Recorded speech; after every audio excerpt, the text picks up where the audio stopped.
I don't know where this ramble's gonna go because I'm terrified of when Hunter's gonna do the intro because we've said some fucking shit. Yeah. Yeah, it would be terrible if I just cut it right before you say that so they don't know what we said, but then they just hear, "Hi and welcome to Blankbodies, a Vampire the Masquerade V5 tabletop and horror podcast. In this month, Werewolf. Hi, I'm your host Hunter, and as always, I'm joined by... We're doing more hairy stuff this month. John. Oh, this is John. Is it Harry Styles stuff? Because I've seen those slash fics and it's not good for your spiritual or emotional self. And I'm Sarah. Hello. I think that Henry Styles. Henry Styles? That's what I said, right? Right? Okay. Harry Henry Styles. H.H. Styles with his murder hotel. Yep. I don't even remember what I was going to say. I don't know. I think I have some bad news, guys. What? I think I sat in some hairy bubble gum. Does this look normal to you? No! God damn it, Hunter.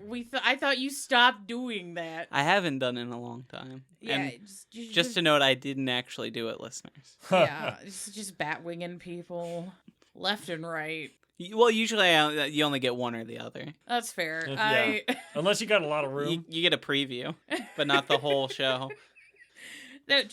Hunter was a testicular terrorist for several months at a time for years. It would just come in and out of vogue. Well, you gotta wait long enough for people to forget about it, so then it's funny again. Because if you do it too much, you're just like, oh, there's some testicles again. Yeah, Good job. Yeah, it goes from like, haha, we're in our 20s, this is shock value humor, to like, I think this is a fetish and I didn't consent to this. Yeah, you gotta stop right before that second part. Oh, yeah. Yeah. Right before, though. Yeah. Because then crime. Yeah. Speaking of crimes, werewolves in 5th Ed. Werewolves and vampires and some hunter. Ooh. So this episode, the research went on a wild tear. We are specifically talking today about werewolves and vampires and hunter and where the lore crosses over, how they interact, how to add them, any of the other two to one of your games. So if you're running hunter, werewolf, vampire, this should be a pretty helpful episode for you, but it is mostly werewolf focused, but there are snippets for all of those in there that I think that'll be really useful. Hell yeah. So there's a lot more 5th Ed content that I found in my research than I expected, of note. So there's going to be that, and then there's going to be some old lore at the end. A lot of the stuff I found, I felt like it just needed its own episode, and I found so much for 5th edition that I figured, let's talk about this first, and then next time we do a Werewolf Month, or we can come back, and some of them we could just put into a regular rotation now, because they do involve vampires, so... Yeah, that's fair. Look, the next time that there is a solar eclipse, we will cover werewolf again. No. I'm not waiting 12 years. We're not waiting. No, it's like 20. 2024. 20 for the next one. 2024. There's one in Spain. just No, did one. 2044, sorry. There you go. Isn't there one in Spain next year? Yeah. We could fly to Spain to record an episode, a There we werewolf go. episode. All right, so let's see, what is that, like 10 grand to do through the three of us there and back? Probably. Plus like food and travel. Yeah, because it's gonna be like $2 All right, grand 10 for grand, tickets. 10 grand Patreon tier. The Eclipse Spain Patreon tier. The Spanish eclipse. The Spanish Eclipse, the Spanish Eclipse Patreon tier will do a special episode in Spain about Spanish vampires.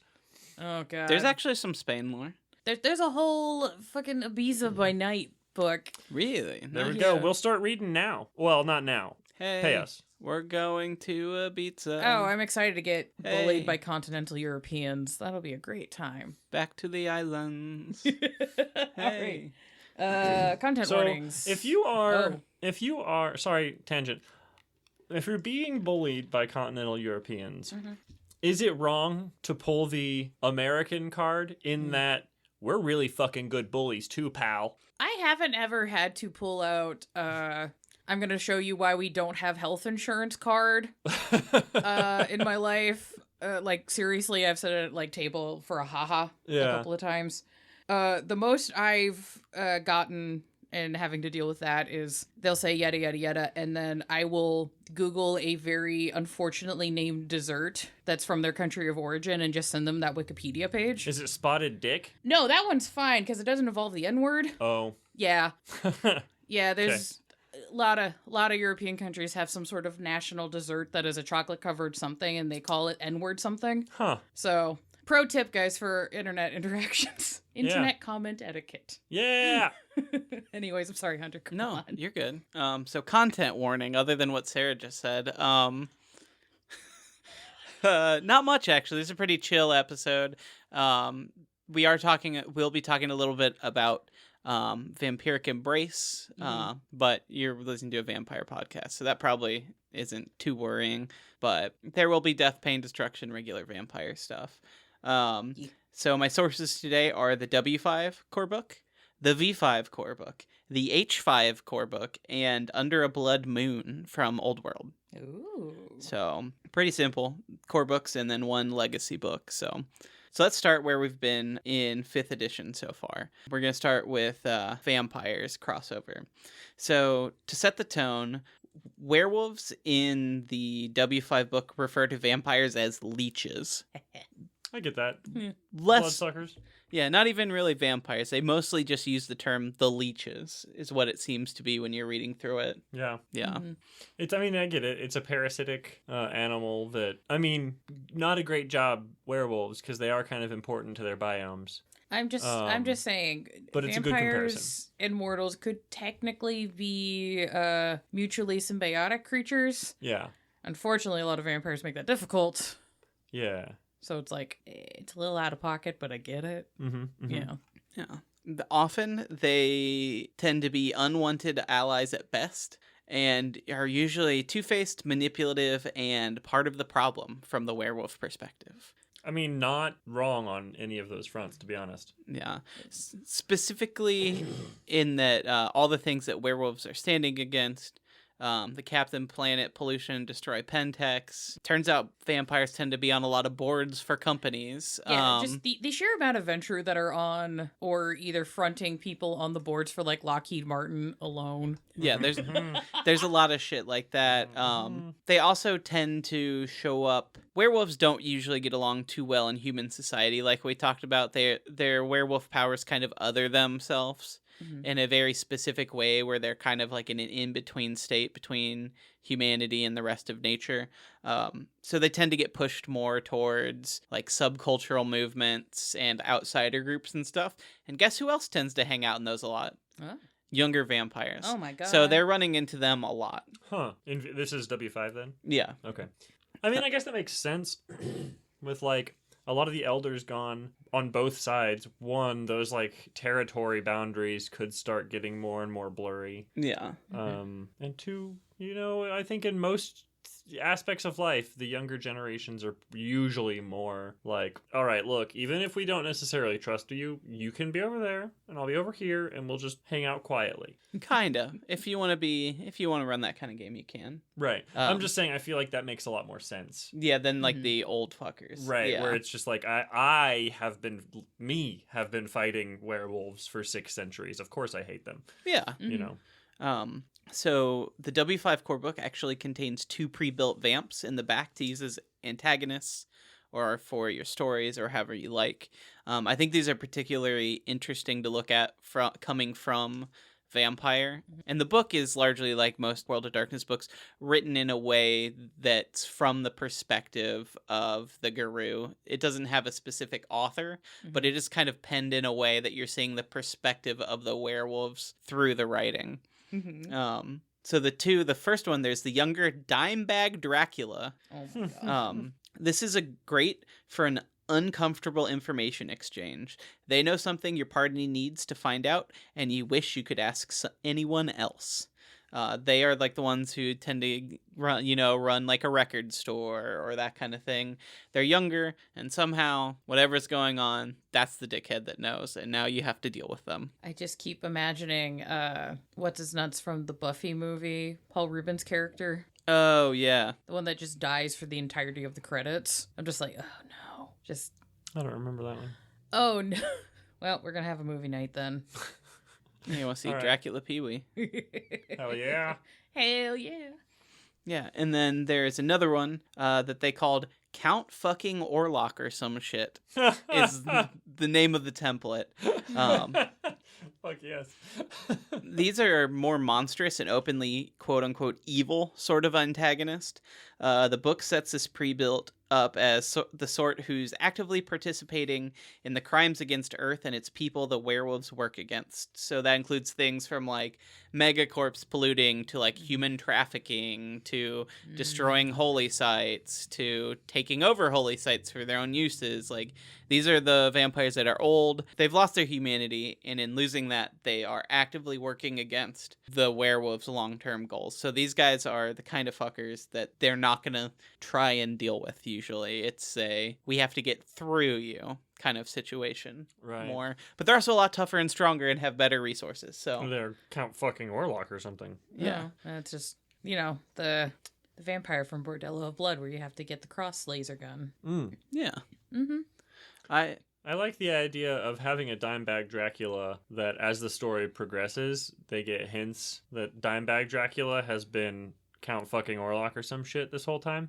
It's cool. Sorry, go ahead. No, I was just say if you're just a regular listener running V5 but you want to throw some werewolves in as NPCs, antagonists, what have you, I think these sections are really cool because they are it's all written from the werewolf perspective. So like I think it really helps you get their perspective and a good hint at like how to role play those NPCs in your Masquerade game because.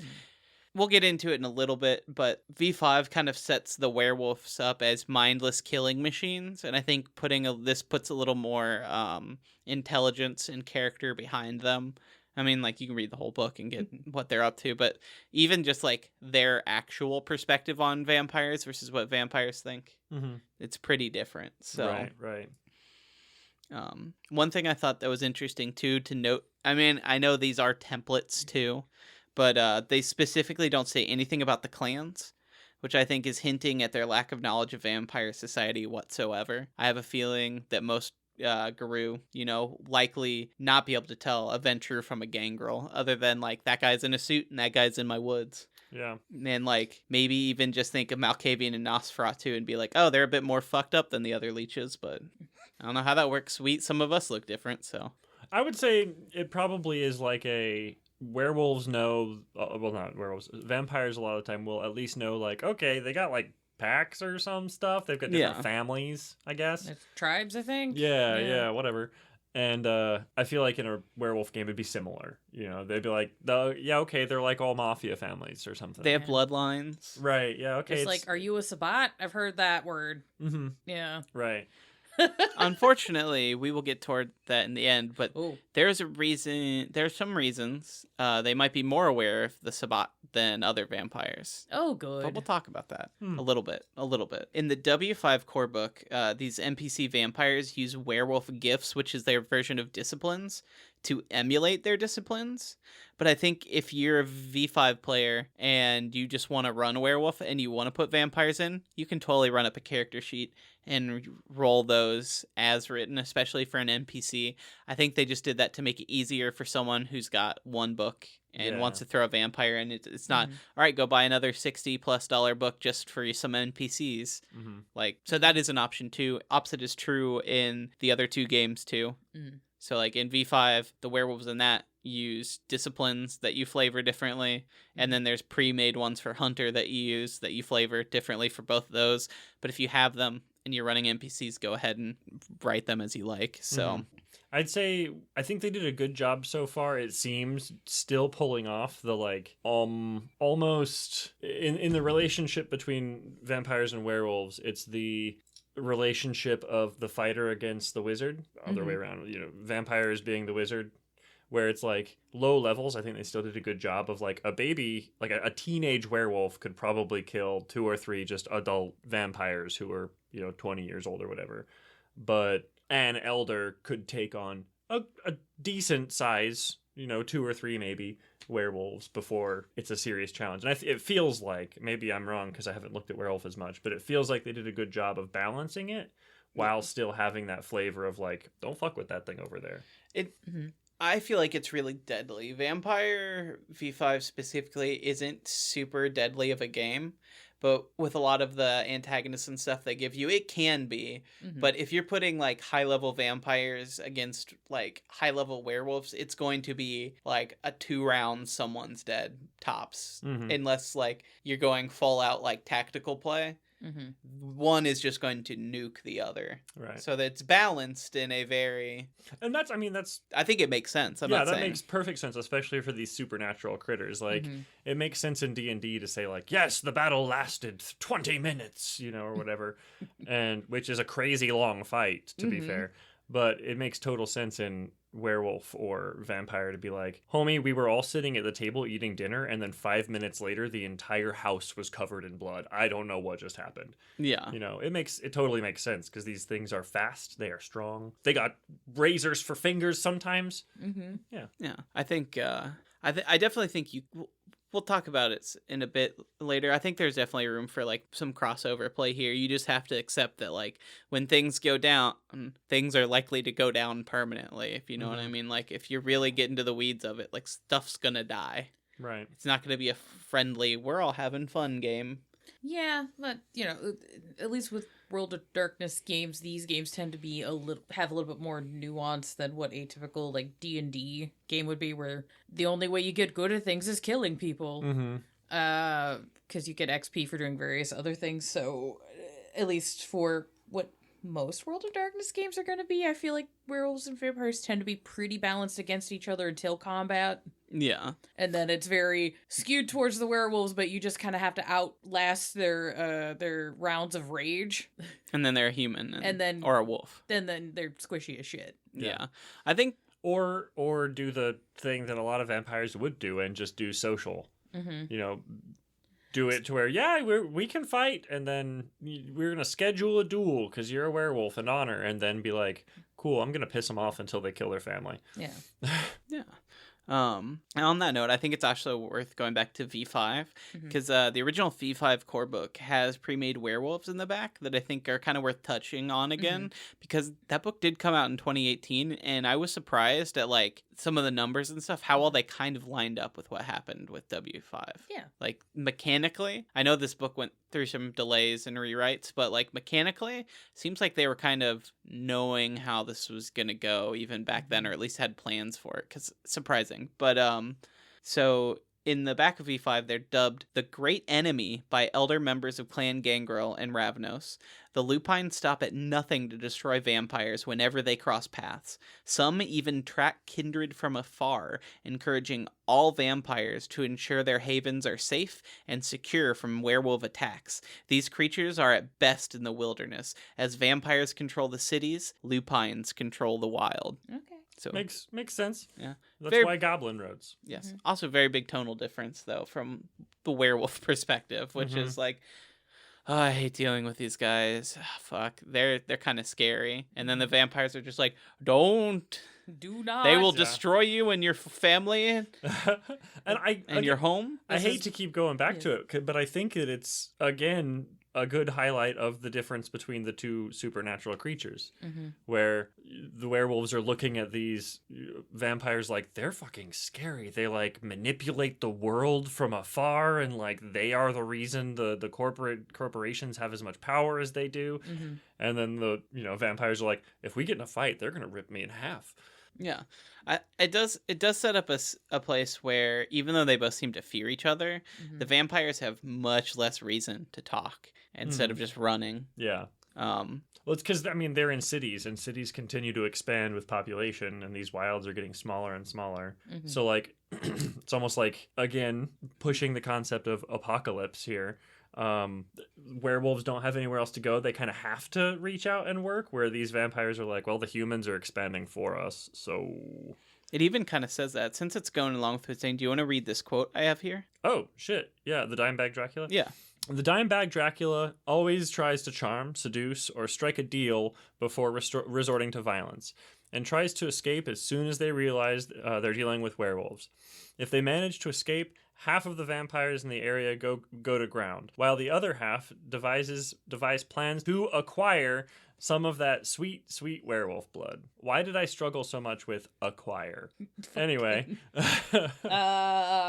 I'm going to say there's a submerged directive involved, I suppose. Yeah, I don't know.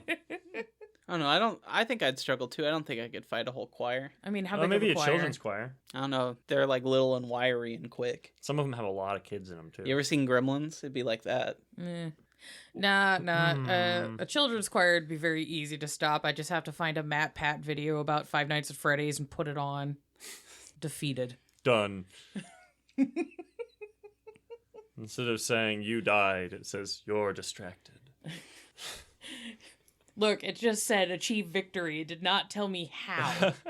But yeah, I think that mirrors a lot of what Skipper was saying, and I do think it kind of ties into the werewolves at most are going to be like, oh, damn it. All right, tell us what's going on. Where the second the vampires find out there's werewolves, they're like, oh, I'm leaving. Bye. Mm-hmm. See ya. I'm done. Yeah, meet me at this drop location. I'll get that item for you. Leaves the state. Mm-hmm. And there's like, no, I have to find this guy. Damn it. Fuck. Yeah, they're not wanting to do anything to the vampire, but I love it. It's like, they're gonna fucking kill me. And I'm like, maybe, you keep fucking around.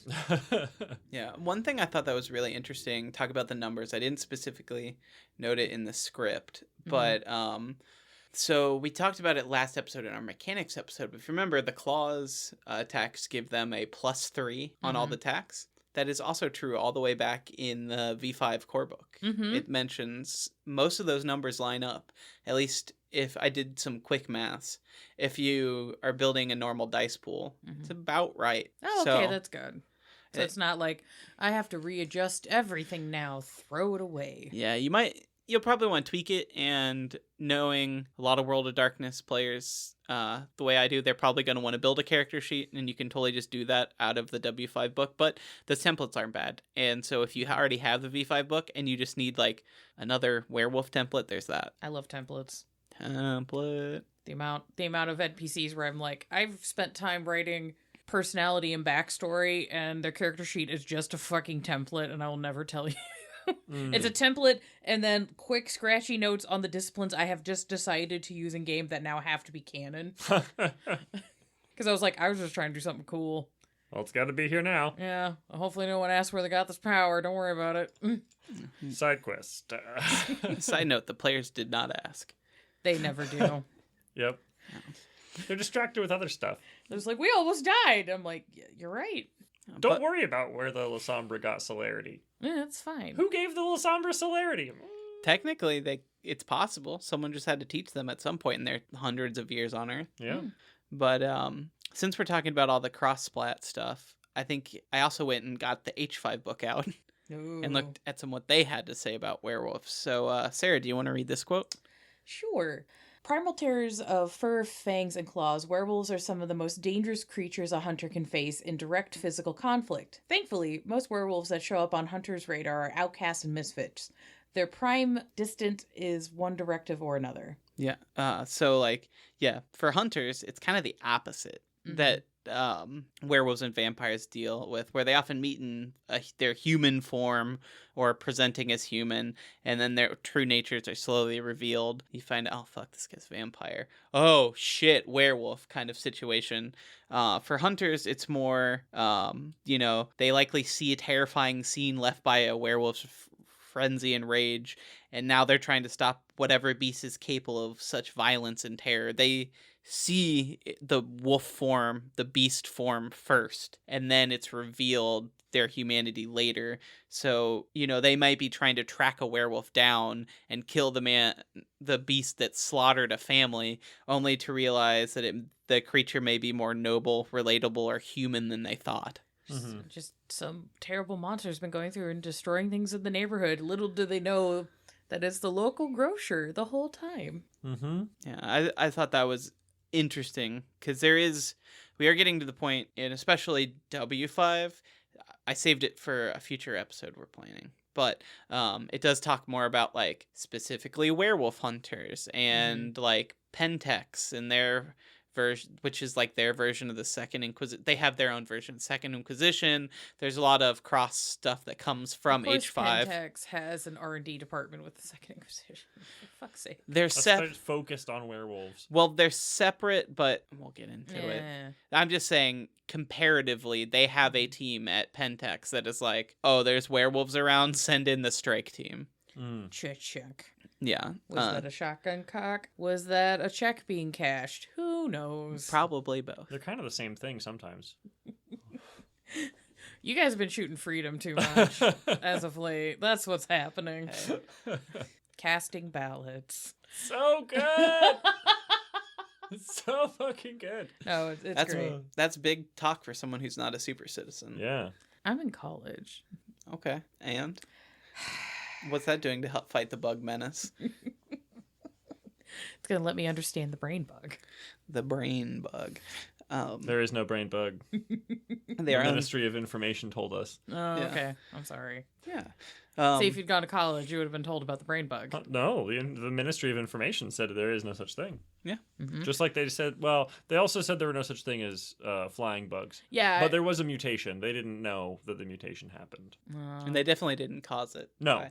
Anyway, back to one thing I thought was interesting. Again, I didn't note it in the script, but if you look at the H5 book, Mhm. I think it's interesting because they give werewolves a +2 to attack. So that might just be a balance thing Yeah. when dealing with humans. But also, part of me wonders if like they get a bit of a supernatural boost. You could have fun with that if you're doing like a cross splat game, whether with players or just throwing all the shit in a blender. Mm-hmm. Yeah, and I don't think True Faith really fucks with werewolves. No, the only thing that fucks with werewolves is silver. They take aggravated damage. We talked about that a little last episode, and that is Yeah. also noted in V5 and H5 before W5. That's basically the same. Yeah, I was just kind of wondering, just like, I can understand because the humans don't have physical damage like vampires do. That maybe for balance reasons, your template werewolf is doing a 2 damage instead of a 3 damage. Because that shit for mortals adds up real quick. 3 damage? Yeah. Yeah, 3 damage on a 5, on a what average is 5 yeah. health dot. You're in a coma here in a half second. If with like, yeah, with, you better hope the margin was only 1. Yeah. Because fuck. Yeah. Hunters are like the mage of the World of Darkness party until mage comes out. But of the 3, they're definitely the squishy. Yeah. You protect them, and then they pull out the special weapon that does bonus damage against this thing. Right. Look, mages are squishy unless you got the ones that have the spheres that let them like boost their bodies and they become like fucking Herculean demigods, That's true. which is fuck annoying, but it is fun to remind mages that it's like, look, I could still brain you to death with this pipe. So Like, I understand you can warp reality and all that, but like, I didn't note this down. I was originally going to have a little more section about it because I thought it was interesting, but it's not too notable yet. I did notice that looking through all these core books, when they mention the fair folk or the fair folk or the changelings or whatever you, and the mages or the sorcerers or whatever they're calling them, they're pretty consistent in those too as templates and how they're described. So I thought that was really interesting. The only problem with that with mages is they're basically people. So, and each book tells you to use gifts or disciplines and pretend it's a magic ability for now. So, while H5 I think has some bonus monster abilities you can give all of the monsters that they present, otherwise they're a lot more straightforward, so we're not getting as much like, ooh, maybe this is what they're thinking to do for M5 kind of a situation. valid answer. So, but it is cool if you're really aching for a changeling or wraith or mage. There's some hints in there, and I've been noticing that they've been pretty accurate so far. So there's a little nugget of you for you to hold on to and call faith. Soon. Maybe. Who knows?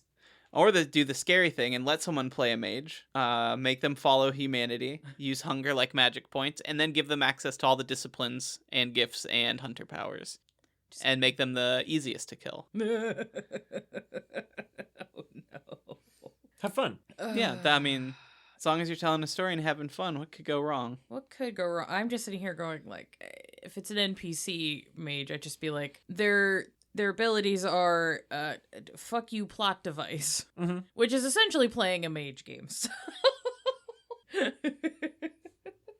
That's not till you get to like mid-level. That's fair. Yeah, lower level, it's just like I can do some cool things. Yeah, it's mostly detectives with special powers, but Yes.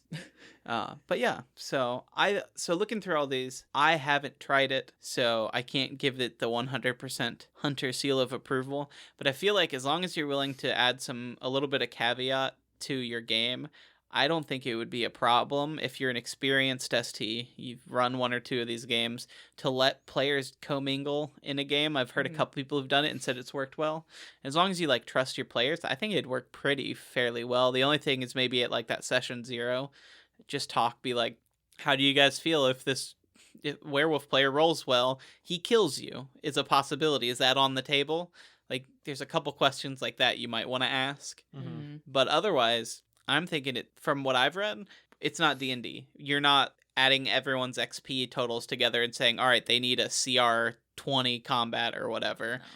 It should be fairly straightforward to run for, because there are ways to like you keep the different people occupied during an action scene, even if it's not a full combat scene. Like, you're more narratively balancing the 3 than you are mechanically balancing the 3, I think, which is, so I think I'm encouraging it. I'm saying go do it, have fun, and if it's terrible, I apologize, let me know. But multi-splat. I want to try it. I think it would work. That's what I got going through all the 5th edition core books. Give a quick splat scenario why a hunter, a werewolf, and a vampire would work together. Pentex. Oh, all right. Or a vampire that they all don't like, because no one hates vampires more than other vampires. That's true. Yeah. That's probably your best one, is just find a vampire all 3 of these parties can just equally go, fuck that guy. Yeah. Okay. Or if you're using the templates, some fucked up's going on with the wraiths or the mages or the changelings, and it's fucking with all of our shit. Right. Okay. Yeah. There's a lot of ways to do it. And if you have them all have the same person they care about, if you want to beach episode it, because I enjoy that shit. Where it's like, all right, the hunter, the werewolf, and the vampire have to help throw their niece/cousin/girlfriend's daughter's quinceañera. For some reason, hunters didn't have touchstones, and I still, like we talked about in the episode, suggest you just give them to them anyway. Yeah, like, even if it doesn't do anything mechanical, it's just kind of a cool, like, hey, give me a couple people that your character just fucking hangs out with, cares about. I really I forget. Do they have a humanity tracker at all? No, at all even? Their sheet is the most different. I need to pull it up to look. I believe they don't have humanity.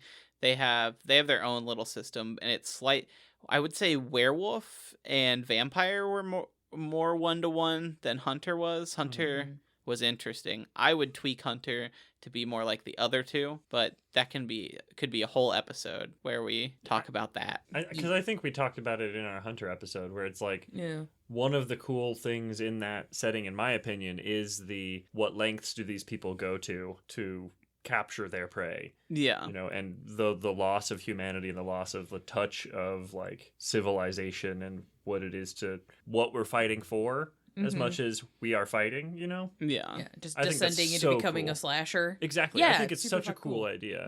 So I think it's really weird that they didn't add that.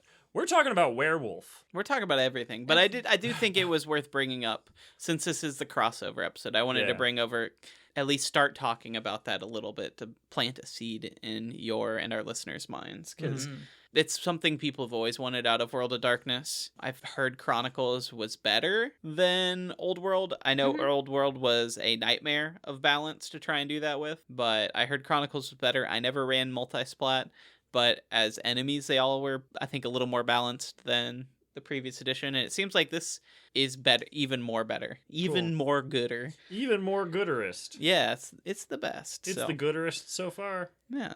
The best around. So I think it's about time we switch over to some of the old world lore, unless you guys had any other 5th ed stuff you wanted to talk about before we moved over. I think we're good. So let's skedaddle to a little bit of previous edition things that might be fun to just chuck into your game, because why the fuck not? Yeah, so I picked 2 things that I thought were really cool. One does not exist in 5th ed whatsoever, but I think it would be cool to use as a plot device.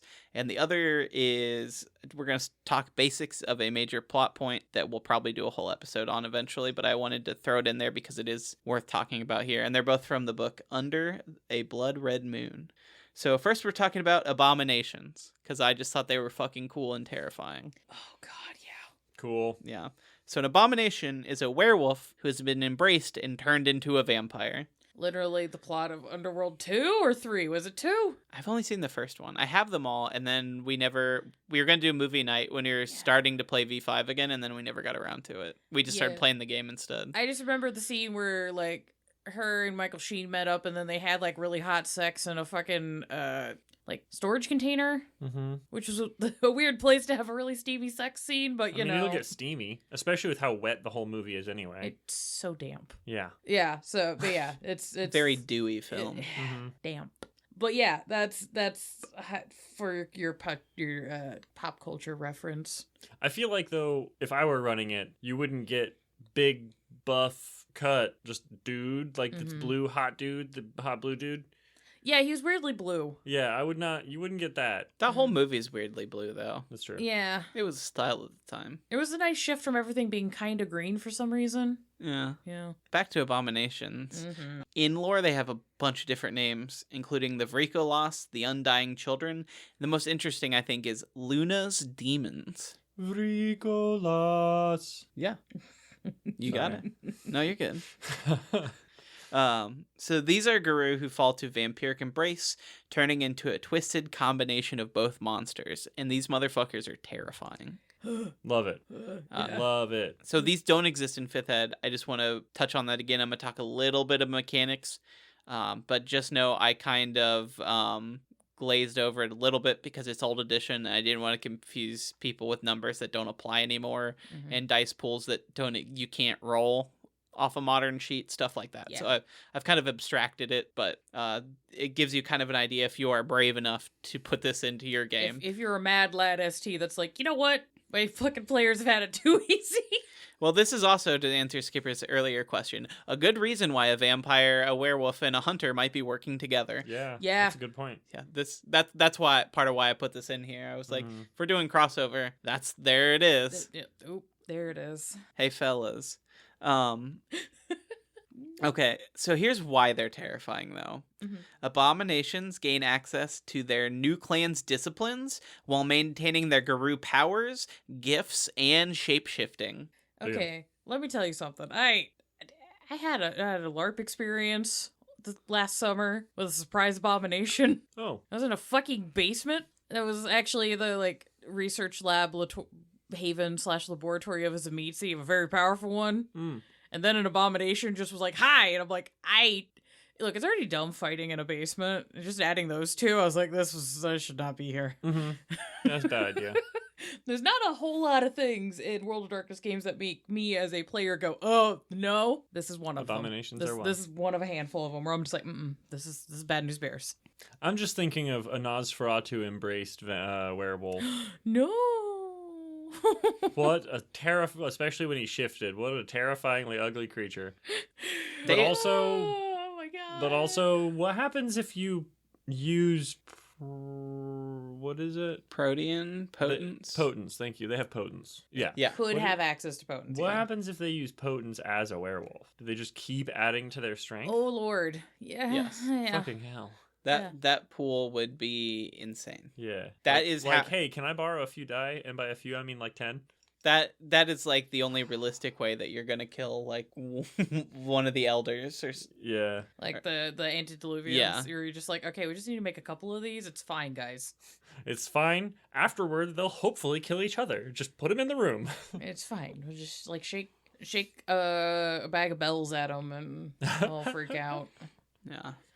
However, they do get all that, but they do lose their Guru regenerative powers. They get the regular vampire ones, but they don't get like the instant healing that werewolves have, and had. They gain the need to drink blood, and they can't walk in the sun anymore. It's even suggested they prefer the blood of Guru over humans when available. I mean, to be fair, as a player who has played a vampire that had Guru blood, so do vampires. We talked about that in our blood episode. But yeah, yes, we did. Much preferred. I wonder, as an ST, I don't know if I would allow it because this already has, or use it as for my NPC because there's already so much fucking bonuses going on in this character. If they would still get the bonuses that vampires get for drinking werewolf blood, or I'd be like, That just works like normal blood Fucking for you, wild. and humans are like animals for you, where it kind of works. That's how I would run it. Yeah. Because otherwise, it's just like, all right, we're just going to keep giving bonus die to the Tarrasque until... I mean, look, there's a reason why the abomination is a no. Yes. And it's, let's just keep let's keep giving 1-up potions to the Tarrasque. Yeah. What's the worst that could happen? Look how cute he is. Yeah. Well, it gets bad for the abominations though. Mhm. So, abominations are shunned from both Guru and kindred societies. Guru see them as worm-tainted abominations to be hunted and killed like any other worm-tainted creatures. They view vampires as worm-tainted creatures, so one of their own being tainted by that is even bigger problem. Mm-hmm. Yeah. So you're not hanging out with your old family anymore. Mm-mm. They also, the Camarilla see them as an enemy first and foremost, like any other Guru. This is older editions where they had less things to worry about and were often like very anti-werewolf, where now I feel like they have other problems to deal with. Mm-hmm. But back in some of the older times, a lot of Camarilla cities, werewolves were kill on sight. Yeah. I mean, for a lot of Camarilla territories, it's still kill on sight, but it's like They don't have time to deal with it. there's honestly also just not as many. Yeah. Like they're not as organized, so it's just like, why would I spend resources on a squad for just handling this problem that's barely a thing? Yeah. Let's see. And it also says, even if embraced by a Camarilla-aligned vampire, they often quickly deny their creation Mm-hmm. because, fuck, do you want to tell the prince why you made that thing? You're like, I thought he was cool, man. I didn't know. Yeah. I thought he was just a human. I thought it was a dude. He just had real freaking good blood. Like he just manages a grocery store. I thought it was fine. Thought he was on coke. A lot of it. Like a lot of it. You were around for the 80s. You know what people on coke is like. A lot of it. It gets more unfortunate. It does. So the Sabbat is the most likely to make them, and it's said that they do keep a couple around. But even they are weary of making them, mostly because the combined werewolf and vampires powers could easily overthrow almost any pack leader and completely destroy their structure. Yeah. By having one abomination who actually agrees with the Sabbat would move up the ranks very fucking quickly and very fucking deadly. Mm-hmm. Yeah. I'd forgotten some of the things about abominations. That's making the audacity that I have in the LARP way more ridiculous. Because I got into a social combat with this man, and I'm now in retrospect going, Shouldn't have done I that. should not have done that. Shouldn't have done that. Shouldn't have done that. But you know what? It's fine. I won. Because it just the combat just turned into everybody just being like, why is he bullying you? And I'm just because he's hot and he thinks he can get away with it. I don't know. He didn't. But Now, if he was a Toreador, mm. he would have answered exactly, and then everyone would have been like, Been like, you know shit, what? you're Yeah, right, actually, you're right, he you're is kind of hot. right. That was my bad. I will say, I didn't put it specifically in the script, but when they're shape-shifting, abominations are specifically not hot. No. They are No. described as wiry with lumpy muscles and patchy, like, thin fur. I'm seeing them as like I'm thinking like dog soldiers. Yeah. If those dog soldiers had like The mane. mange. Yeah. Yeah. That's not wrong. Yeah, if werewolves already get terrifying, the ability to scare other things, including vampires, by just looking at them, Mm-hmm. I feel like abominations would get an extra +1 or 2 to that dice pool. Just because your brain's like, what the fuck? Yeah. Yeah. Yeah. This thing is terrifying, and I think it has scabies. I'm terrified and itchy just looking at it. Another thing to note, jumping back a little bit to the crossover, but I did notice that hunters have a better advantage to resist the terrify from the werewolves that we talked about. And there's no chance for them to just forget what happened. So I think the veil of the supernatural world is broken for them, so they're likely not just going to forget Right. what they saw, and they're a better chance of standing their ground. the supernatural caused so much trauma it literally altered their brain chemistry. Yeah, so when we were Change talking their DNA. when we were talking about that in that episode, you said, I'm sure there'd be people who just be like, ah, fuck, I knew it. The hunters are the guys who are like, yeah, I've seen that. I've seen the time knife. What of it? We all see the time knife. Yeah. So luckily for everyone but the abomination, these things are insanely rare, even in an old world. Even when they're embraced, few survive. The game hints that some who are pure of heart die a quick and peaceful death immediately upon being embraced. Like, you're too good for this world. And the universe goes, no, we're just not gonna allow this. Gaia might literally say no Yeah. and take you home. Like, Go you. Good job. You went over the rainbow bridge. yeah. Beyond that, even the ones who don't immediately die, most still die. So in old editions, the ones who weren't just humanity high enough to immediately die had to pass a difficulty 9 check to receive the quick, peaceful death. And if not, they died slowly over days of pain and agony. Like the universe just does not want this to exist. Yes. Yeah. But unlike a vampire that goes bad embrace where it's just kind of over, this takes days of the two parts of the werewolf tearing itself apart. Basically, the vampire and the werewolf inside it are fighting in your body. The two wolves. Fighting inside of you. Yeah. I mean, I guess that makes sense. The vampire blood is like trying to regenerate you because you are dead. And the werewolf blood is like, no, we're alive. We can heal. It's good. And they're trying to destroy the worm taint at the same time. And yeah, I guess the closest on the vampire side I could compare this to is like a super botched Nosferatu embrace. Yeah. Because sometimes that can take several nights for it to like fully process. Right. And just a couple of nights of it like cooking, and then you open it and you're just like, oh no, he's soup. Well, gotta close it up again. Everett, get the hose. Oh. Yes. Just gloops on down into the sewer. So I mean, he was gonna gloop down there anyways. glooping. So on that difficulty 9 check, only if they botched on the roll would they become an abomination, implying that is the worst case scenario for them you gotta possible. Get, like ones on the roll. So you literally, I guess, in terms of 5th edition, you have to have the equivalent of you have to bestial fail this roll. Yes. Yeah. Otherwise, Otherwise, you get to die. You die painfully. You get to decide kind of what flavor of death. It's mostly going to be painful, but if you bestial fail, you're just like, cool, you're stuck like this now. You're God's least favorite.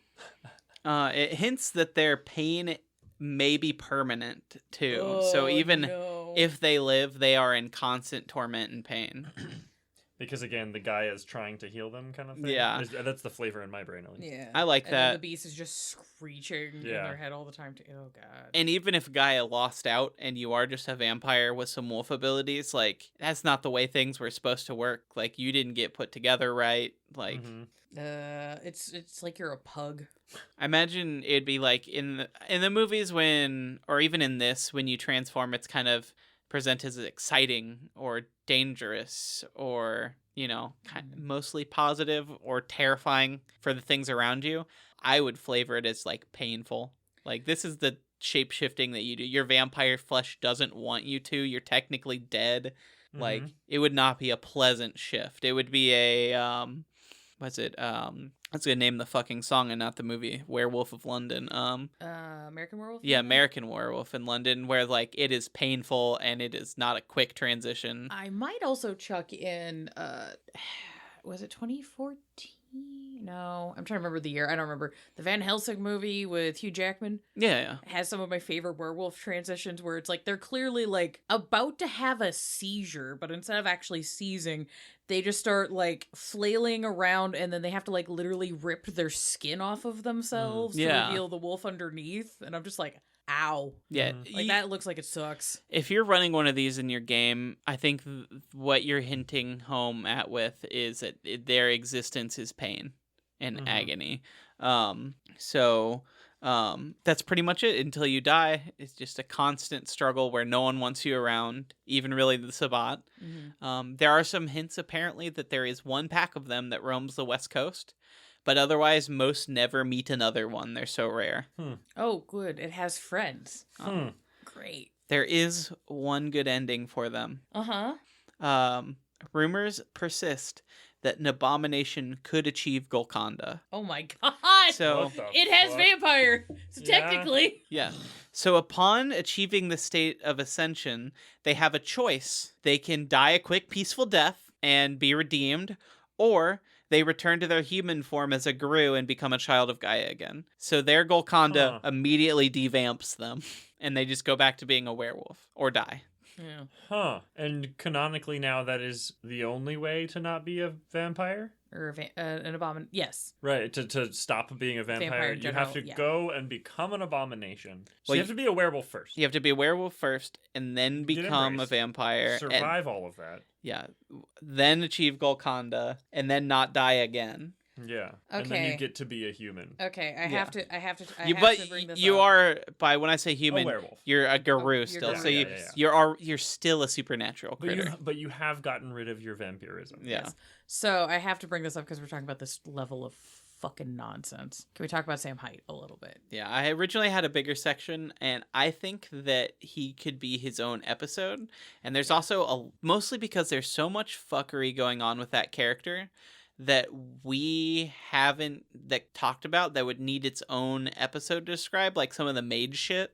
Mm-hmm. But we can go over it. I did read a lot of it, so if we want to talk about that here, we can TLDR this fucking nonsense NPC. can we finish this section and Oh then yeah, we'll go let's into do that? that. Let's do that. Yeah. So, because I had some fun. Mhm. I was kind of thinking about it because on our last patron episode, Yes. we did like a little emergency Q&A. Mhm. And one of the questions was, if you could make a new clan, what would it be? And neither of us really had like this is what the game needs. Mhm. It was more like I'd want to fix stuff that exists or Yeah. expand stuff. I thought it would be fun to make them their own clan so you could actually use them. Oh no. So I had some basic ideas on how you could do that in your game. Mhm. And this is very quick, dirty homebrew. So, but it should be balanced for vampire the way I did it. So here's what I was thinking. So for V5, I'd mostly just say no to a player. And if your character gets turned into an abomination, they become an NPC or a ghost. Basically, Mhm. you dead, or I'm in control of this now. If you are brave enough to try this little bit of homebrew, I've considered, it's not too bad. It should be really balanced. It's just going to be rough on them as a player. They're probably going to get some enemy dots for existing. Mm-hmm. But what I suggested would just to make them basically turn them into a gangrel, Mhm. and then swap one of those disciplines out for Oblivion. Oh shit. So one thing that it's noted about abominations is that while they maintain all their old gifts and such, Mhm. it's not the nice, friendly to this werewolf spirits they're dealing with now. Mm. So if it's you more like Dark Umbra. Dark Umbra, Spiral, Worm Taint, Worm Mhm. Spirits, Okay. the 3 Ws. They're the Wild Spirits, the Weaver Spirits. It's not the cool ones you're dealing with anymore. So I would give them Oblivion powers, and then that's what they're dealing with. They're not dealing with human ghosts and that sort of thing. It's more dark spirits. And then if they got embraced by a specific clan, you could maybe tweak out their the clan banes and stuff to how you want. But I think that would be the easiest way to do it. The Gangrel already have like some of the hints of the animalistic looks and such. For the shape shifting, I would honestly just give them Protean. It's a little, maybe give them an extra dot. But when you use this, you're turning into a fucking werewolf. Mhm. So it's kind of a flip side where it's like, I'm giving you free shit. The free shit also comes with a free clan bane, basically, because like basically you're turning into like a Nosferatu level creature every time you use your ability, but it also would affect vampires. Like vampires would think this is fucked up and terrifying and I can't be in the room with it. Mm-hmm. Yeah. So every time you would use your potence ability. Yeah, it's like I think this would be a great NPC thing to have in a 5th edition story. I'm not saying no to the player homebrew version of this. This is definitely I need to workshop the fuck out of this just to make sure like it numbers even, let alone. I mean, if you do it the way I'm suggesting, they're basically just playing a Gangrel Yeah. with maybe an extra discipline plow or an extra minus. Yeah. Okay. Maybe flip some of their disciplines around to give them Oblivion. That would be balanced because technically... Do like animalism, Protean, and Oblivion instead of Fortitude, probably. Yeah, I think that would make the most sense. Potentially. This is my first time being presented with this idea, so I'd have to like think about it. That's how I kind of Yeah. squared it in my head. And they obviously wouldn't be as powerful. And so you could Mhm. take away some of the negativity around them. Like, they'd still be social negative, but I don't think they'd have to lead a never-ending lifetime of pain if they're already kind of balanced with everything else, unless you wanted to homebrew a whole new, like, clan bane for them and stuff to represent that, but I don't think you'd really need to. Okay. Did you have any thoughts on that, Skipper? I think it's a good base idea for it, but I do think that to get the right flavor, I think it would need more work, because Oblivion it makes sense for what you're saying, is like their Gaia is not providing this anymore, something else is. But Oblivion doesn't have the same flavor to me as Abomination, if that makes sense. Like summoning shadow tentacles and touching someone and like rotting them doesn't have the same flavor to me as. I feel like that could be very worm flavored. Well, I mean, Abomination in my brain is like crazy ass werewolf. Yeah. That doesn't feel very werewolf. But they're crazy ass werewolf vampire. So they still have all the vampire abilities and stuff that they would get from being turned. Right. Yeah, it's just giving them access to the Oblivion shift forms and some other stuff. Yeah, it's the Oblivion specifically that weirds me, I think. Also, like, I would just, honestly, as for me, I would probably be like, nah, sorry, man. You don't play that. But I don't know. I don't know. It's like, I don't want to say no, and I think you're going in a good direction. I just would want to make sure, like... I mean, frankly, you could write a whole book for the Storyteller Vault just to make this work. Mm-hmm. It'd be like a brand new clan. But I think if you wanted to quick and dirty this, even if you just wanted to make a character sheet for one at your table, I would probably start with a gangrel character, give them those 3 disciplines, and dump some extra XP in it and call it a day if you just wanted one at your table. Yeah. Oh, for sure. Yeah. I was just saying, if one of your players wanted to like try this even as a one shot, just to kind of fuck with the numbers. Yeah. Maybe? I'm also like, when I was saying like our old question from the last episode where it was a new clan, I would be treating this as a clan, and I wouldn't necessarily give them free access to shapeshifting outside of what they could take from animalism, which that's already there. That's balanced for the game already. And then I was just saying, if they took the protean abilities, they already grow like claws and stuff. You just werewolf form that a little bit more. It's a little tamed down from old world version, but I think you could get a lot of that same story out of this character and have a much easier, much more balanced way to just throw this in your game. Okay, yeah. Play or not. It's not exactly the same thing. Yeah. But story-wise, I think you could hit the same story beats. I think you could tell the same kind of tale and not have to worry about having one player be so overpowered that it ruins your game. And I mean, even in the Old World of Darkness book that I'm pulling this from, the Blood Moon book, it specifically says, you don't want this in your game. Tell your players no. But for this adventure where it's most likely to happen because it's a crossover of everything, don't worry, because if it happens, they'll most likely be dead. And if they don't die, good on them. They'll have all that extra power for a game or two. So. Yeah. Yeah. Yeah, because that might be kind of, at least, if somebody who, especially if it's somebody who either is from Old World or is coming from 5th Ed and is reading about Old World stuff and finds out about these things and is very like, I want to do this. I'm like, are you sure you really want to, homie? And that might be kind of, that paragraph might be kind of how I sell it, is like, okay, if you want to do this, I'm going to, as your storyteller, lay out for you, here's all the process you need to go through to get there. Here are the stakes. Are you sure this is what you want to fuck with? Because in the canon of Old World, if you really want to drag this from there over here and you want me to honor this correctly, I'm going to have to also do these steps. Yeah. So, like, there's a chance I'm just going to take your character sheet. Yep. And if that's something that the player consents to and is going to it fully knowledged, sure. I mean, it's like Diablerie. There's a chance that that's going to happen there, too. Oh, for sure. So, like, there's different ways you could run that. I don't know. I just thought that was a fun idea. Oh, yeah. That's kind of what I typed up there. Because I think you could get something similar and kind of tie it into the old lore. Yeah. That was just my quick and dirty way to do it. Oh, yeah.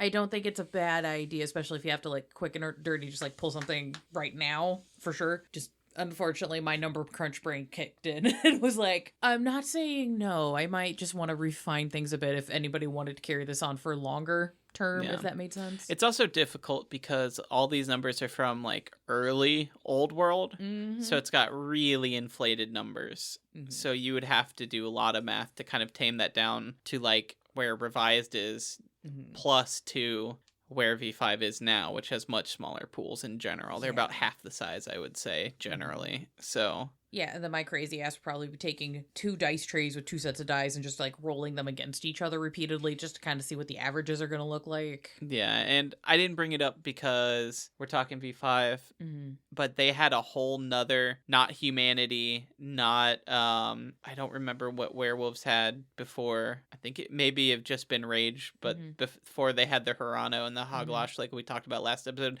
they had a whole new mechanic that was just for them called like ego, and that's like for abominations. yes, they had a Huh. whole separate thing, so it's complicated.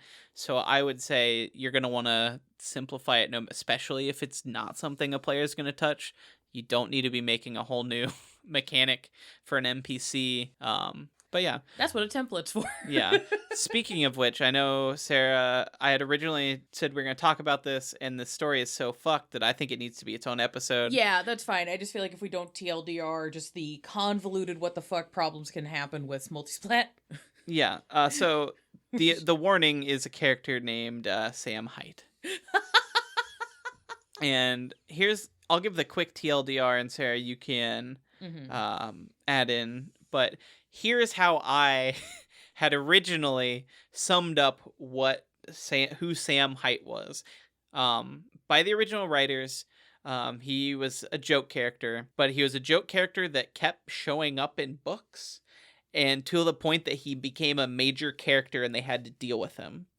So originally, we talked about this in the old world Mhm. and how things have changed a little bit. He was a kin. So he was wolf-blooded but couldn't turn into a werewolf. Those do not exist in 5th edition whatsoever. So likely he'd either just not gone through his first change or Mhm. he was no werewolf at all. So to get around that, he became what's called a skin changer, which are werewolves who cannot shapeshift, but if they kill and steal the skin or fur of another werewolf, they can shift into that form. So they're like skinwalkers. Yeah. For werewolves. Yeah. Yeah, like literally the indigenous like evil witch Mhm. skinwalker. Yeah. Yeah. So he traveled the world and became one of those. Then Uh-huh. he got ghouled. Oh. Yep. And then, if I'm remembering properly, after getting ghouled, he found out, this is where we get into Mage Fucker. This is why this motherfucker needs his own episode. But essentially, much like Cairns in W5, like the werewolf holy sites, mages have their own. He ate one. He consumed a source of power for mages, and it granted him an avatar, which is what makes you a mage. Oh. After becoming a mage, he fucked around with some Tremere and figured out a way to become a vampire while holding on to all the previous things. What? Yeah. Yeah. So the from what I'm remembering is he was a kinfolk skinwalker werewolf ghoul, right? Yes. And then he started fucking around with this coven of mages that also worked with some Tremere. So he like starts learning thaumaturgy as a ghoul. Okay, so it's the And Tremere. then, so it's like it's a Tremere mage Tremere sandwich. Okay. The worst threesome. That's the devil's threesome right there. There it is. It's so dumb. Jesus. He's described in an ad in one of the books as the ultimate badass. It is. He is. If you guys go to White Wolf Wiki, immediately type in Sam Height, and this guy's like character profile on the wiki is like, man, this guy. This is. You know how we say that praying mantises look like they were designed by a really, really badass 12-year-old? Like, this is a 13-year-old boy's idea of what a really cool badass is. Mm-hmm. That's what Samuel Height's illustration looks like. Like, this guy looks like somebody took Snake Plissken and then took him into a character generator and found the badass meter and just maxed it in ways that are now starting to, like, break Todd Howard's design protocols. Yeah, so kind of 90s comic book character vibes. A lot of extra pockets for no reason. Pouches. It's not quite Robert Liefeld bad, Yeah. but like it's getting there. Like the actual illustration is technically well done. I'm not trying to make fun of the artist. The line work is exquisite, all that kind of The shit. design fits this ridiculous but ass the character. design is just fucking. It's fitting for who this is. It's like if fucking John Waters made an 80s macho action hero. Mm-hmm. I don't have a better way to explain this, and Skipper, tell me if I'm out of pocket. No, I'm not gonna argue. Like, this is Divine's older brother. I don't have a better way to explain The this version man. of him with all This the man big looks hair. like he should be in Thunderdome. Okay, the illustration Skipper found. Where he's got the white streaks through his Yeah. giant 80s, like, It looks buffed like hair. It looks like one of those hand painted illustration movie posters for an Italian ripoff of fucking Mad Max. Yeah, it's important to note that he does have an eye patch. He does have an eye patch. And Um, I respect the disability representation, and that is it. Yep. But yeah, this is canonical fuckery.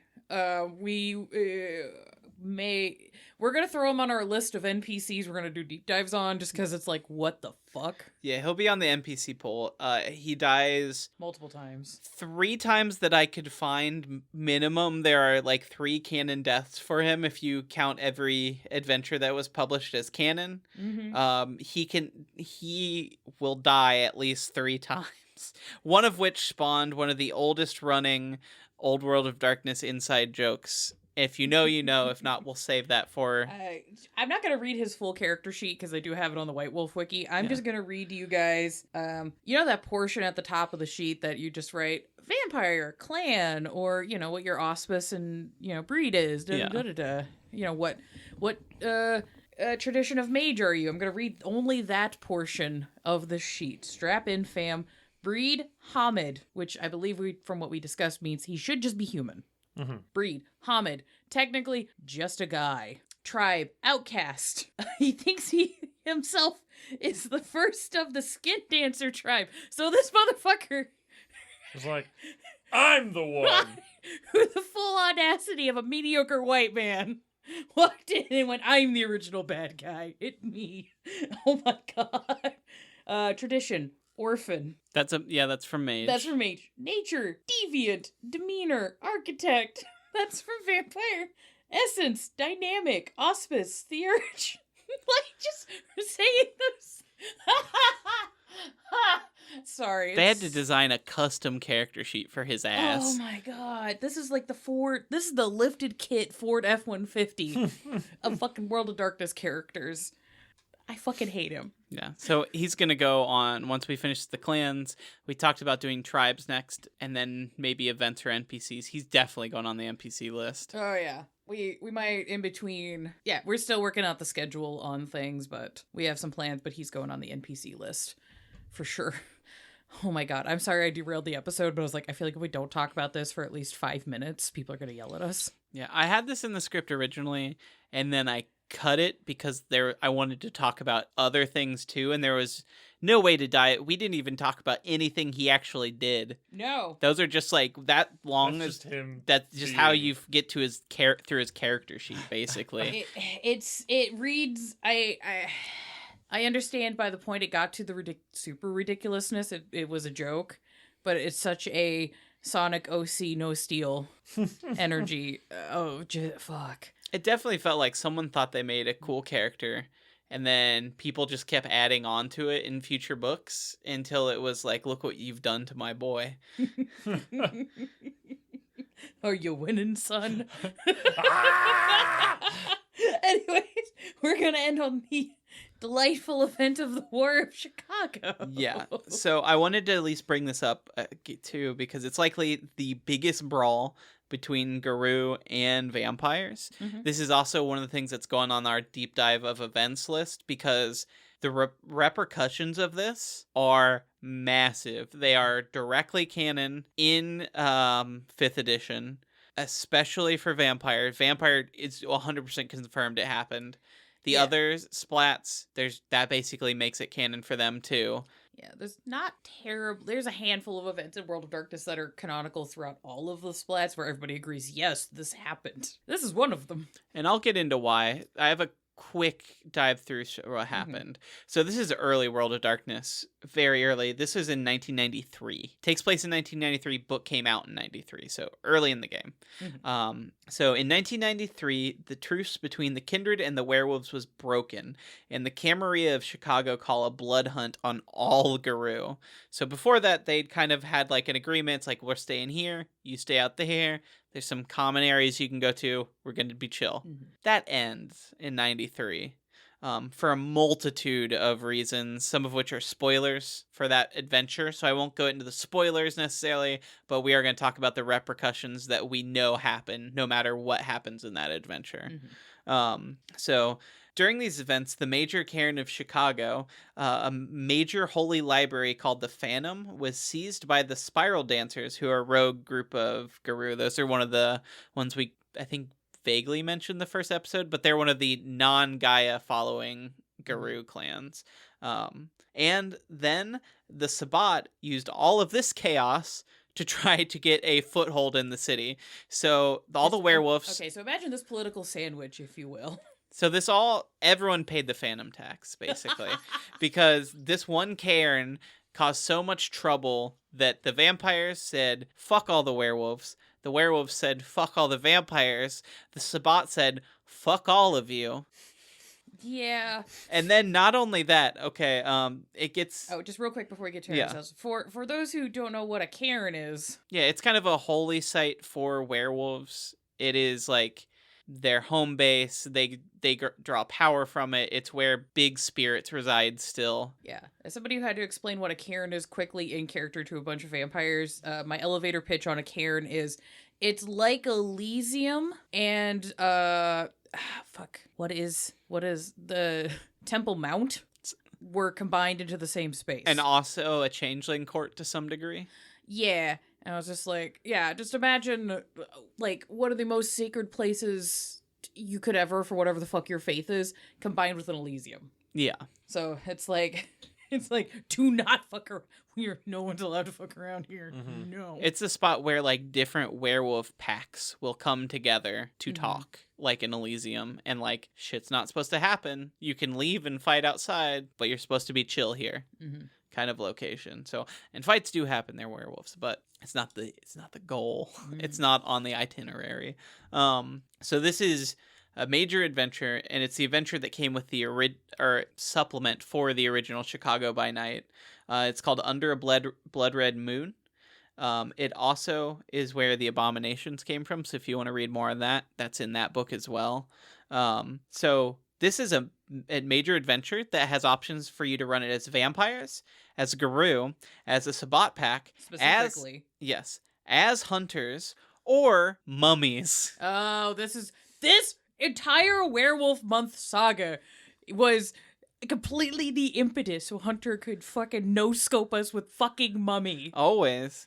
I also know this came out in 93, so this is I believe, before Hunter the Reckoning came out as a standalone game, and it specifically refers to them as witch hunters, which is, I believe, what they were called when they were a standalone World of Darkness book, and not a Hunter the Reckoning group, if I'm remembering properly. Might have to check, but part of my confusion on that is in Hunter the Vigil, there's I have books for Witchfinders. Yeah, but Witchfinders, those are the ones who hunt mages. Yeah, so I would need to refresh, but I'm not going to say you're wrong because I think you're right. Yeah, I think that was Hunter before Hunters, basically. It was letting you play humans trying to kill all these people fighting each other, and for some reason, mummies. There's a mummy in Chicago. Yep. Yeah, at least one. Yeah. And he had to get in on it too. He felt left out. That's the only reason why. Look, the only reason mummies are around is to follow you around and beat the shit out of you. That's true. Strangle you. He hasn't beaten the shit out of anybody in 1,000 years. I like to imagine it's like that scene in Trek where everyone's arguing at the dinner table, and it's like the Sabbat's like, fuck you, and the werewolf's like, no, fuck you, and then the mummy shows up and just said, fuck me, and just steps into it. Yeah. Hell yes. There's, fucking... War of Chicago is such a big fucking event. Like, it's also around this time that, like, Menelay felt the beckoning and fucked off, which is, like, one of the first early accounts in the text that we have of the beckoning even happening. And it's also what leads to, no matter what I believe you do in the adventure, it's what leads to the death of Prince Lodin, which sets up the way for Prince Jackson to step up, who's still the current Prince to till day. Respect. Yep, get it. Hell yeah.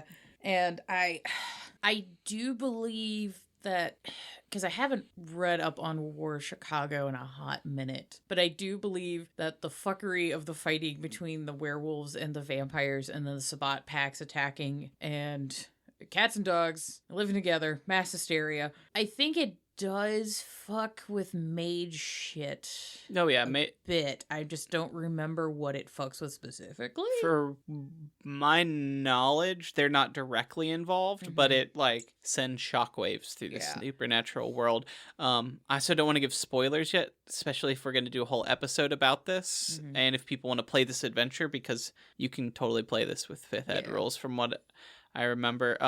But there are multiple groups who kind of set this into motion. So I'm kind of basic, but there are more groups in the shadows involved in this. Oh yeah, there's a lot of, if you're reading the Chicago by Night book for 5th ed, a lot of the politics between the NPCs is due to either backstabbing involving planning for or trying to prevent the War of Chicago, and then the aftermath afterward. And the just dealing with the fallout of who died, who's left, who betrayed who betrayed whose betrayal, who's getting called out for bullshit and who isn't. So, yeah, because it gets a little convoluted, at least even with just the NPCs, let alone what the fuck your players are throwing in, to the point that if your players want to get that heavy in the politics, it might behoove you as a storyteller to just make a relationship map of just the NPCs with the V5 and the old Chicago by Night books, because there's 2 older Chicago books as well as the new one. Yeah. And there's some supplements. Like Under a Blood Red Moon is considered a supplement for the original Chicago by Night. Yeah, so you might need to make your own Pepe Sylvia board depending on how deep into the weeds your players want to get. I mean, from what I read through it, this is like, I think would be a cool way to do it, would be to run it with the standard Camarilla vampires, and then go back and run it with the werewolves, and then run it with the Sabbat, and kind of, because there's so much going on, you're going to get so much different information and perspective on what's happening. It's kind of like peeling an onion, you know what I mean? Like, it's like, you've seen the movie Hero, right? I think so. Where it's like the same, or it's like different characters talking about the same event, and depending on which character's talking about the event, it completely changes all the colors of the costumes that the actors are in. I've seen That's tropes of that similar thing. It's a really pretty movie. Also, Jet Li is badass. Oh, Jet Li, I'm gonna have to watch that. Hell yeah. So that sounds fun though. But yeah. Lost what I was going to say. Oh, I'm so sorry. No, it's not a big deal. Okay. I said and the is what took it out of my brain. Pulled it from you. That's true.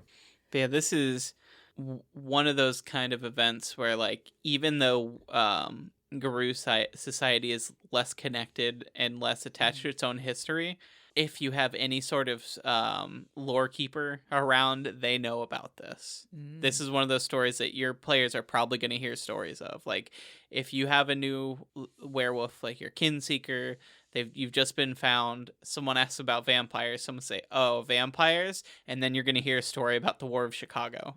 Like, it's that sort of big deal event. This is kind of like their week of nightmares. I remembered it.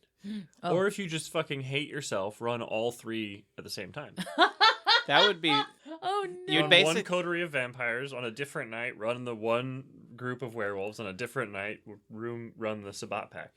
I would say you'd almost have to run it like a LARP. Yeah. Where you had, like, 3 storytellers. You had a Spot storyteller, a Guru storyteller, and a Cam storyteller. And they're running and communicating what's going on back and forth. It's like, all right, we're getting through this tonight. And when crossovers happen, people have to walk into the same room. Yeah. I mean, if people want to, like, take their first whack at running a LARP, I mean, doing a one-shot LARP event of the War of Chicago. Could be cool. I want to do that now. No.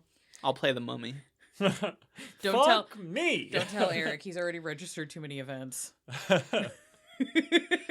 You'll pull out an org chart, man. It's fine. I'll just ask him to play a mummy in something else. No. I don't think they even got a role play book. I mean, they may have. But I don't fucking know, man. time for me to go eBay diving. Yeah, as much as I've joked about werewolf being my weakest splat, I think genuinely my weakest splat is mummy, but that's also everyone's weakest splat. So, Mummy doesn't know itself. Oh. Chronicles Mummy is a complete game. Old World Mummy, from what I understand, they never actually even released everything they wanted in the core book. Yeah. So I knew that. It is a strange concept, but we are very good at getting distracted tonight. Yes. it's a fun. Well, it's because it's tonight. Yeah. It's science. Every time we record in the evening, we are so distracted. We're a little chattier, but this is also more of a fun episode. We did some heavy math last episode, so this is a good little break. I did want to offer some other good touch points if you're interested in more crossover lore. I think Vancouver by Night is a really cool one. Vancouver is a city, I believe in Old World it was Sabbat controlled, but they also had like a truce with everyone. Surprisingly for a Sabbat city, they're just like, everyone's chill. Fae can hang out here, werewolf can hang out here. So it's very weird for World of Darkness city where the Sabbat's in control, but like you can just be yourself here and hang out, man. Imagine the metropolitan city of Vancouver. So if we start getting into cities and stuff, that's going to be one we have to talk about. I don't know if it's come up in 5th edition what's happened to Vancouver because it was there is, at least for Canadian stuff in 5th ed, there is Parliament of Knives, but that's in Ottawa. Okay. And then there is the board game that lets you play through scenarios that I almost kickstarted, but I was very broke, so I could not, but I play tested at Gen Con. It was very good. But that one is set in Montreal. Is that that's not Rivals? No, it's not Rivals. Okay. It's a different fucking game. I am spacing the name. I am so sorry. That's right. Is it the LARP game where like no, that's a whole nother game. That's a whole other box. Yeah, this one it came with minifigures. Oh, cute. Oh, nice. And you move minifigures, and they have different packs for different clans. And if I had kickstarted it, they would have given me the Banu Hakim. It was like a bonus thing. I mostly just wanted the minifigures to paint because I am that psycho. Hey, look. But I got an orc army that needs painting. That's fair. If you want to paint. I do, but so much I have to so paint. many, like many painters. I have a lot of figures I need to paint. Yeah. I have my shame box, but I have a 3D printer. I you understand. do. You are your own shame box. You but, are your own. From what I was told from the game developers when I tested at Gen Con is that the lore in the game that is set in Montreal, all of the lore for that is canon. Oh, cool. Which is why I've low-key been like, at some point we, for the pod, are going to have to buy this fucking board game. I can read it for the material. And is why at some point I should probably play... I should have played, what was it, Blood Hunt? You don't have to play it. I never played it. I just didn't have I'm sure there's a video on YouTube. Yeah. I played it. I just generally not a big fan of battle royales. I'm not a big fan of battle royales. That's why I was going to skip it. But then people are just like, oh yeah, there's a whole bunch of fucking lore for Prague. And there's the second attack of Prague, the second enclave of Prague that happened. And I'm like, I just need to find a lore video. Yeah. I hear that for a battle royale game, it's pretty decent. Yeah, well, that's good. But I don't like battle royale. Rip. Oh, the game is sunsetting too. So is it? If it's not down already. That was quick. That was very quick. That's also happening to a lot of live play games. Yeah. Insert James Stephanie Sterling here. Yeah, live service kind of sucks. But I had one other I wanted to recommend, which was Dark Ages British Isles. Yeah. It has a lot of werewolf stuff in it.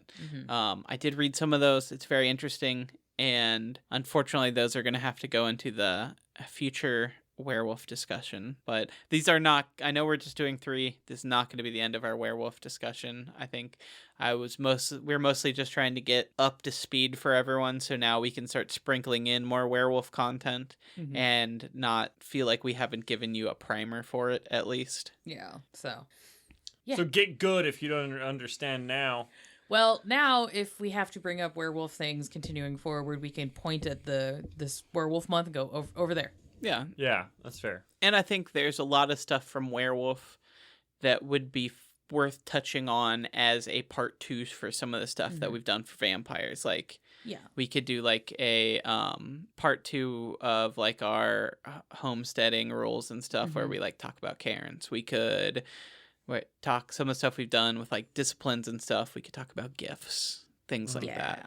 And also, this is going to expand some of the other episodes we have planned up for the summer. And the fall. And the fall. I have another special month in the works that will touch on this. And also, hot goth calibration summer. Woo! Yes. Woo! We're just constantly calibrating. Well, we think... are a hot goth calibration lifetime. Yeah, well, we also had Hell Year last year. So... And this year's not been much better so far. Not so much. So thank you for everyone that's been supporting us. Yes! Because we're a bunch of fucking idiots that are... Each of us is like an assemblage of possums in trench coats. Yeah, pretending or to be adults and paying taxes. Or other small rodent-like That's fair. critters. If you couldn't be a possum, what other rodents? Lemurs don't count. Those are not rodents, no. Possums aren't. No, you're right. That's fair. Well, you said other small rodents. I said rodent-like. Okay, I apologize. Lemurs aren't really rodent-like either, No, though. too fucking cute. Is a I guess that'd be a bandicoot possum. a rodent? Is it small? I want to be a capybara. Capybaras are great. I love you guys. I'm leaving. Goodbye. Yeah. Okay, as we're... hold on. Yeah. Wait. Before... Now that John's gone, we can talk business. We can talk business. Thanks, Paralyze. We're on Instagram and blankbodies podcast at TikTok. blankbodies pod on Instagram if you want to chat with us on social medias. We have Patreon. Thank you guys for the monies. We've got tiers on the Discord. I do character sketches if you pay us enough money. There's like show notes and other things. The most important, I think we need to add, is we have polls. We have polls. We do a monthly poll for a Patreon episode. You guys pick what it is every month. And then there is a poll for things like the clan deep dives we did. And we've talked about futures doing things like tribes and that sort of thing. Yeah. That's where you're going to get to decide what we talk about. I looked at the poll. There's a day left, but it looks like, should we announce our next clan, it'll be done by the time this episode comes out. But I took a peek, and it looks like we're going to be doing the ministry next. What the fuck? Guys, what? I'm like... Could you guys pick something that we might expect? Yeah, no, like, I'm excited, because the set Little types are snake cool. eyes. They're fun. I'm excited to dig into this. It's just like... It's going to get gross. People keep... I feel like the listeners are fucking with us specifically, because we keep being like, oh, yeah, the fan favorite Zemitzi. Clearly, that's what's going to be coming up next. That makes sense. And then they just fucking hard turn into just areas I don't expect. I mean, they're saving the best for last. Oh, my God. Duh. It's gonna be like fucking Kadiff last. Yeah. It always surprises me though, because whatever is second on the poll last time does terrible the next time. I don't know why. Like last time, Zemitzi was the clear number 2 in the lead, like gonna take it. It almost won, and then the Salubri fans sweeped in at the last minute. This time, Zemitzi's like 3 or 4 behind. Weird. Really? Yeah. Fuck. What is happening? ADD. Yeah. Yeah, it's ADD. Yeah. In the 3 months, or 3 or 4 months between clan episodes, they have a new character they want to make, and so that there's a different clan they're interested in now. That's how I would be voting, probably. Yeah, same. I just assume they're fucking with me specifically. Cause I mean, like, that too. Guys, I'm gonna have to read so much Dude, critical and we're gonna race have to theory and religion books. We're going to have to talk about Setites. Yep. And that's a mess. The clan that's possibly hornier than the Toreador. It is a mess in more than one way. I'm excited. We could do an Egyptian mythology bonus episode. Can we just do a review of The Mummy from 1999? I do like that movie. Yeah. That You gotta could be, save that for Mummy, though. Yeah. I swear, there will be a 5th edition Mummy. I am manifesting it right now. Even if you have to be the one to write it. I will write a 5th edition Mummy. John, get us out of here. We have... No, now I want to stay. John, get us out of here. This is good content Okay. here. Let's hear. A couple more things. So, okay, sorry. next week after this, our next Patreon episode comes out, it's going to be our Hammer Horror episode. Thank you for waiting. Hell yeah. And there'll be a new poll up soon. I probably around when this episode comes out for the next Patreon episodes. If you want to get on those, I think we are up to 5 or 6 of those now. There's a new one every month. It's on our off week, so you don't have to go a single work week without our beautiful voices if you join us over on the Patreon. We're also close to the 500 a month. Yeah. When it'll be 4 regular episodes a month. Plus the bonus, so you'll get a regular episode every week. Patrons will still get that bonus episode and we will do our special milk deep dive. How deep does it Horrors. go? How deep is the jug of milk? So deep. Depends. How tall it- are you? Huh? If we put you in a barrel, how much milk do you think it would take to cover you? Well, I'm 6'3". How tall is the barrel? So first we got to find a barrel to fit a 6'3" man, and then start buying Also- gallons of milk. Well, we could get 1 gallon of milk, repeatedly fill it with water, and then count the jugs. Yeah. Yeah. So we don't waste milk until the milk stream, Right. which will definitely happen. I'm afraid. That'd be good for your skin. It would be good for my skin.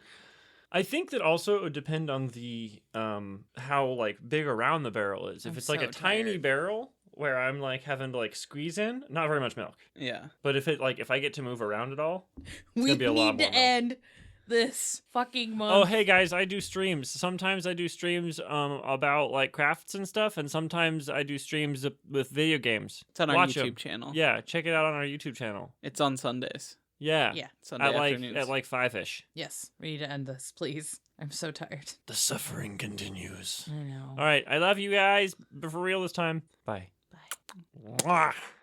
And also next week. God damn it, Hunter!